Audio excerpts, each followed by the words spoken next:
என் அன்பான இனிய உறவுகளே, அடடடடடா, என்னங்க ஒரு காதல் கதை! இதைத்தானங்க ஆசைப்பட்டோம். உண்மையில் இன்றைக்கான எபிசோடில் கதிர் ராஜையும் கலக்கியிருக்காங்க அப்படின்னு நீங்கள் நினச்சிங்கன்னா ஐ லவ் கதிர் ராஜின்னு கமெண்ட்ஸில் சொல்லிடுங்க ஃப்ரெண்ட்ஸ். சூப்பருங்க.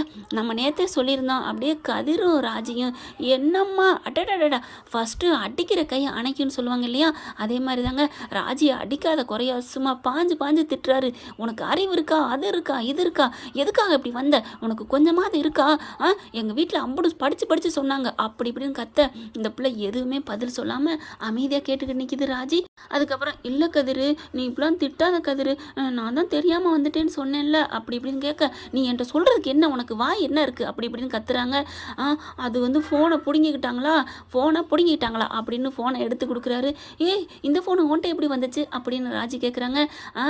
எப்படியோ வந்துச்சு, ஃபோனை இன்னைக்கு தானே பிடுங்கினாங்க, நேற்று என்ன பண்ண உங்ககிட்ட நான் பேசினேன்ல, அப்போ சொல்லியிருக்கலாம், ஆனால் பயம் வந்துச்சு. பயம் என்கிட்ட சொல்ல பயப்படுற, அவங்கெல்லாம் தடியனா இருந்தாங்க, அவன்கிட்ட எப்படி நீ மாட்டிக்கிட்டு முழிச்ச, அதுக்கு என்கிட்ட சொல்கிறது உனக்கு பயமா அப்படின்னு பயங்கரமாக அவர் திட்டுனதில் ஒரு உரிமை தாங்க தெரிஞ்சிச்சு. அதனால தான் ராஜியுமே கொஞ்சம் ஃபீலாக இருக்கிறாங்க. அடுத்து சரி வா அப்படின்னு சொல்லி காரில் கூட்டிகிட்டு போகிறாங்க. அங்கே என்ன நடந்துச்சு பார்த்தியா, நான் எவ்வளோ பயந்துட்டேன் தெரியுமா, எனக்கு ஒரு மாதிரி ஆயிடுச்சு அப்படி இப்படின்னு சொல்லிட்டே வராங்க. உனக்கு அப்போ பயந்தானா அப்படி இப்படின்னு பேச, ஆமாடி, நீ வீட்டில் தெரிஞ்சால் என்ன ஆயிருக்கும், அவங்க தெரிஞ்சாங்க விடு, நீ எப்படி ஃபீல் பண்ணியிருப்ப, அந்த கஷ்டத்தில் நீ உணரையில், நீ என்ன மாதிரி கஷ்டத்தை உணர்ந்திருப்ப அப்படி இப்படின்னு கத்துறாங்க. அப்படி பார்க்குறாங்க. ராஜிக்கு சந்தோஷம் தாங்கலை. இல்லை கதிர் அப்படின்னு சொல்லிட்டு மறுபடியும் ஃபீல் ஆகுறாங்க. உனக்கு நீ வேணுக்குன்னு தானே என்னை காப்பாற்றி கூட்டி போகிற, என்னை பிடிக்காம தானே இதெல்லாம் பண்ணுற அப்படின்னு கேட்க, யாருக்கு சொன்னது, யாருக்கு உன்னை பிடிக்காத சொன்னது, உன்னை எனக்கு ரொம்ப பிடிக்கும்டி அப்படிங்கிறாங்க. நான் உண்மையில எவ்வளோ பாசம் வச்சிருக்கேன் தெரியுமா அப்படின்னு சொல்லிட்டு ஒவ்வொரு பாசத்தையும் அவுத்து விடுறாரு நம்ம தலைவர். நீ எதுக்காக இப்போ ஆட வந்த சொல்லு அப்படிங்கிறாங்க. இல்லை அப்படிங்கிறாங்க. என்ன இல்லை, நீ எனக்கு கொடுக்கத்தானே வந்த அப்படிங்கிறாங்களா.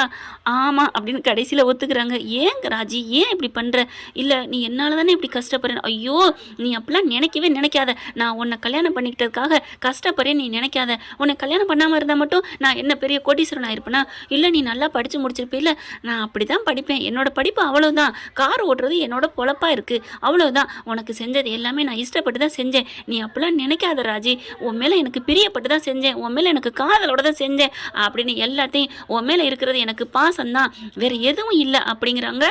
அதுக்கப்புறம் நில்லு அப்படின்னு சொல்லிட்டு காரை ஒரு இடத்துல ஹோட்டலில் நிப்பாட்டுறாரு.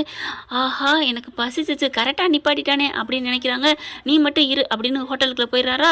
ராஜி பார்க்குது, அட பாவி அரகனண்டா இருக்கானே அப்படின்னு நினச்சிட்டு கீழே போயிட்டு வர்றாங்க. சரி இறங்கு அப்படிங்கிறாங்க. என்ன கதிர், சாப்பிடத்தான், நான் கூட நீ மட்டும் போயிட்டியோன்னு நினச்சேன் அப்படின்னு சொல்லிட்டு கூட்டிகிட்டு போகிறாங்க. போயிட்டு சாப்பிட உட்காடுறாங்களா. 2 பிளேட் தோசை அப்படிங்கிறாங்க. எனக்கு தோசை வேணாம், என்ன கேட்காம நீ எப்படி செய்ய போச்சு சொல்ல போச்சு, எனக்கு பரோட்டா தான் வேணும், இங்கே பரோட்டா நல்லா இருக்காது ராஜி, அதெல்லாம் முடியாது, எனக்கு பரோட்டா தான் சாப்பிடணும் அப்படிங்கிறாங்க. கதிர் என்ன பண்ணுறாரு, அண்ணே தோசை தட்டு ஒன்று வேண்டாம், பரோட்டா தட்டு ஒன்று கொடுங்க அப்படிங்கிறாங்க. சரிங்கண்ணே, சரிங்க தம்பி அப்படின்னு கொண்டாந்து கொடுக்குறாங்க. பார்த்தா சாப்பிட உட்காடுறாங்களா, ஒரு கட்டில் போட்டு தாங்க உட்கார வைக்கிறாங்க. ஆனால் ராஜி மட்டும் அப்படியே பிக்க முடியாமல் பிச்சுக்கிட்டு இருக்காங்க. ஐயோ இவ்வளோ கஷ்டமாக இருக்கே அப்படின்ட்டு கரெக்டாக கவனிக்கிறாருங்க. கதிர் மாதிரி ஒரு புள்ளையோ ஒரு புருஷனோ கிடைக்க கொடுத்து வச்சிருக்கானுங்க. அப்படியே மகாநதி விஜய் லெவலுக்கு கலக்குறாருங்க. உண்மையில் கண்ணும் அப்படி பார்த்துக்கிறது. 2 பிளேட்டு தோசை கொண்டாங்கண்ணே அப்படின்னு கேட்க, ராஜிக்கு சந்தோஷம். உனக்கு இல்லை எனக்கு கேட்டேன் அப்படின்னு கொஞ்சம் கலாட்டா பண்ணுறாங்க. அதுக்கப்புறம் தோசை வந்த கையோட பரோட்டா தட்டை வாங்கி இந்தாங்கண்ணே வச்சுக்கோங்க அப்படின்னு கொடுத்துட்டு, ராஜி இது உனக்கு தான் அப்படின்னு கொடுக்குறாரு. ராஜிக்கிட்டேருந்து பரோட்டா தட்டை வாங்குறாரு கதிர். அதை வாங்கி அந்த அண்ணன்ட்டே கொடுத்துட்றாரு. கொடுத்துட்டு, என்னென்ன கல்லில் பரோட்டா போடுங்க அப்படின்னு சொன்னால், கல்லுக்கு பரோட்டா போடுறத இன்னும் நீங்கள் விடவே இல்லையா அப்படிங்கிறாரு. அவங்களுக்கு கிண்டல் பண்ணிட்டு சிரிச்சுட்டு போயிடுறாங்க. நீங்கள் அடிக்கடி வருவியா கதிர்? ஆமாம், நான் கார் ஓட்டிட்டு வந்தேன்னா இந்த பக்கத்து நிப்பாட்டினா இங்கே சாப்பிடுவேன், இங்கே தோசை சூப்பராக இருக்கும், சாப்பிடு அப்படிங்கிறாரு. தோசையை சாப்பிட்றாங்க. வாயில் வச்ச கையோட சூப்பராக இருக்குது கதிர் அப்படிங்கிறாங்க. அதனால தான் நான் தோசை சொன்னேன் அப்படிங்கிறாங்க. ஆளுக்கு ஒரு ஆம்லேட் சொல்கிறாங்க. அந்த பரோட்டா தட்டோட ஆம்லேட் போகுதா, கரெக்டாக டைரக்டர் டச் பண்ணிவிட்டு அப்படி மறக்காமல் வைக்கிறாங்க. ராஜி அந்த ஆம்லேட்டையும் எடுத்து திங்கிதுங்க. அப்படியே செம்மையாக சாப்பிட்டு முடிச்சிடுறாங்க. அதுக்கப்புறம் வெளியில் வந்து கொஞ்சம் நேரம் பேசுகிறாங்க. பேசிட்டு 2 பேரும் சந்தோஷமாக தன்னை மறக்கிறாங்க. கையை நீட்டுறாரு, கையில் கையை வை அப்படின்னு கையை வைக்கிறாங்க. அழகாக கையை பிடிச்சிட்டு 2 பேரும் கையை பிடிச்சிட்டு வராங்க. காருக்குள்ளே ஏற்றி உட்கார வச்சிடறாரு. காரை ஓட்டிக்கிட்டே வராரு. நீ நீ ஃப்ரீயாக விடு ராஜி, உன் மனசாரத்தை நான் உன்னை ஏற்றுக்கிட்டேன் அப்படிங்கிற மாதிரி பார்க்குறாரு. கண்ணாடியில் 2 பேரும் பார்த்துக்கிறாங்க. கண்ணு அப்படியே உன்னை பிடிச்சி தான் நான் எல்லாம் பண்ணுறேன்னு சொன்னோன்னே ராஜி இந்த உலகத்திலே இல்லைங்க, அப்படியே வானத்தில் பறக்கிறாங்க. ரொம்ப சந்தோஷப்படுறாங்க. உண்மையிலே இன்றைக்கான எபிசோடு வேறு லெவல் போகுதுங்க. அப்படியே பாட்டு வேறு இடையில போடுறாங்க. பார்த்தீங்கன்னா நம்ம தலைவர் பாட்டு தாங்க போட்டு கலக்குறாங்க. உன்னாலே அப்படின்னு சொல்லிட்டு செம்ம சீன் போயிட்டுருக்குது. தெரி பாட்டில் தெறிக்க விட்டுருக்காங்க. உன்னாலே பாட்டு அடுத்தடுத்து ஒவ்வொரு பாட்டும் அட்டே அப்பா கூட நான் ஏன் கூட நீனு அப்படின்னு ஒவ்வொரு பாட்டுமே நெஞ்ச தட்டிட்டு போயிடுச்சுன்னு சொல்லணும். அப்படி வேறு லெவல். நன்னானா அதுதாங்க நம்ம கதிர்ராஜுக்கான மியூசிக்கு. இனிமேல் காதல் ரசம் சொட்ட வரப்போகுது. ஓகே ஃப்ரெண்ட், பார்க்கலாம் என்ன நடக்க போகுதுன்னு. இந்த பற்றி உங்களுக்கு பிடிச்சிருந்துச்சுன்னா உங்கள் பொண்ணான கையில் ஒரு லைக்கை போட்டு சப்ஸ்கிரைப் பண்ணிடுங்க. Thank you friend.